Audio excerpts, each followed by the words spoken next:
ഇന്ന് എൻ്റെ പിറന്നാളാണെന്ന് കണക്കൂട്ടിയതുണ്ടാവാം. ഇന്നലെ ഡിഫറൻറ്റ് ആർട്സ് സെൻറ്ററിൻ്റെ ഡയറക്ടർമാരിൽ ഒരാളായ മോഹനേട്ടനെ നിങ്ങൾ വിളിക്കുന്ന മോഹൻകുമാർ, അദ്ദേഹം സിംഗപ്പൂരിലാണ്. പാസ് ഓഫ് ടൈം എന്ന പേരിൽ ഒരു കുറിപ്പ് എനിക്ക് വാട്സാപ്പിൽ അയച്ചു തന്നു. ഞാനത് എത്ര തവണ വായിച്ചു എന്ന് എനിക്ക് തന്നെ അറിയില്ല. ഞാനതിനൊന്ന് മലയാളീകരിച്ചൊരു പ്രിൻ്റ് എടുത്ത് ഇപ്പോൾ അതെൻ്റെ കയ്യിലുണ്ട്. വല്ലാതെ മനസ്സിൽ തട്ടിയ ഒരു എഴുത്താണിത്. ഒറ്റ നോട്ടത്തിൽ ഓർക്കുന്ന ചില കാര്യങ്ങൾ നിങ്ങളോടൊന്ന് പങ്കുവെക്കണമെന്ന് എനിക്ക് തോന്നി. പ്രായം മനസ്സിനെ തളർത്തുന്നു എന്നുണ്ടെങ്കിൽ ഇതൊന്ന് കേൾക്കുന്നത് നല്ലതാണ്. കാലം നമ്മളെ മായ്ച്ചു കളയുകയല്ല, നമ്മുടെ മനോഭാവത്തെ പതുക്കെ പതുക്കെ മാറ്റിമറിച്ചു കൊണ്ടിരിക്കുകയാണെന്ന് മനസ്സിലാക്കാൻ ഇതൊന്ന് ഓർമ്മയിൽ സൂക്ഷിക്കുന്നത് നല്ലതാണ്.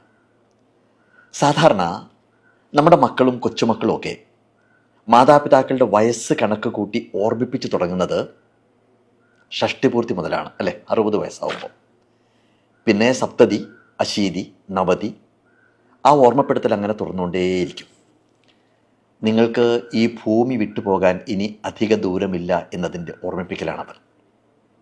ഇനി ഞാൻ ഈ എഴുത്തിലേക്ക് വരാം. ഞാൻ ചില പോയിൻറ്റ്സ് കുറിച്ച് വെച്ചിട്ടുണ്ട്. 60 വയസ്സ്, 60 ആവുമ്പോൾ ഒരാൾ അകൽച്ചയുടെ സൂക്ഷ്മത പതുക്കെ പതുക്കെ അനുഭവിച്ചു തുടങ്ങും. ഒരിക്കൽ അയാളുടെ ആശയങ്ങൾ കൊണ്ട് സജീവമായിരുന്ന മുറി, അയാളുടെ വീട് ഇപ്പോൾ അയാളുടെ അഭിപ്രായം ചോദിക്കേണ്ടാത്ത ഇടങ്ങളായിട്ട് തോന്നും. ഇതിനകത്ത് വിഷമിക്കാനൊന്നുമില്ല. അത് ജീവിതത്തിൻ്റെ ഒരു താളമാണ്. നമ്മുടെ സംഭാവനകൾ ഇത്രയും കാലം ആരുടെയൊക്കെയോ ഹൃദയങ്ങളിലും മനസ്സുകളിലും നാം പതിച്ചിട്ടതിൻ്റെ ബാക്കിപത്രമാണ് എന്ന് തിരിച്ചറിയേണ്ട കാലത്തിലേക്ക് നമ്മൾ കടന്നു എന്നർത്ഥം. അത്രയേ ഉള്ളൂ, അത്രയേ അതിന് കാണാവൂ. ഇനി 70 വയസ്സാണ്. 70 ആകുമ്പോഴേക്കും സമൂഹം തന്നെ മറന്നു പോകുന്നുണ്ടോ എന്ന് തോന്നി തുടങ്ങും. പുതിയ തലമുറ നമ്മൾ എന്തായിരുന്നു എന്നൊന്നും അംഗീകരിക്കാത്തൊരു കാലത്തിലേക്ക് കിടക്കുകയാണ്.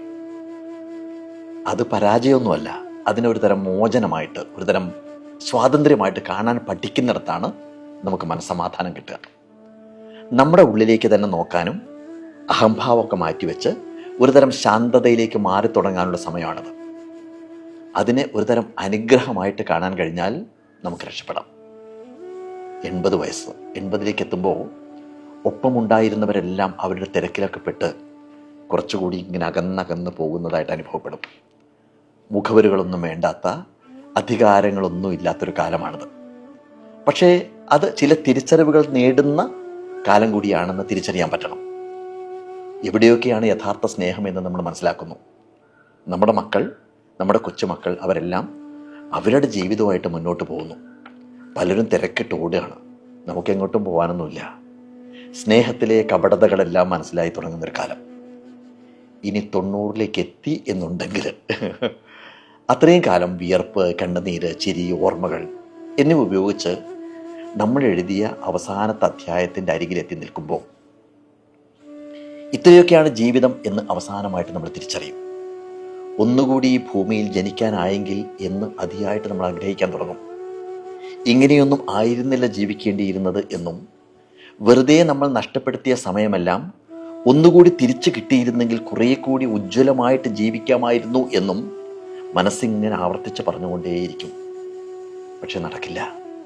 അതുകൊണ്ട് ഇപ്പോൾ ഇവിടെ ശ്വാസമുള്ളിടത്തോളം, ഊർജമുള്ളിടത്തോളം, ഹൃദയം മിടിക്കുന്നിടത്തോളം തീവ്രമായിട്ട് ജീവിക്കുക.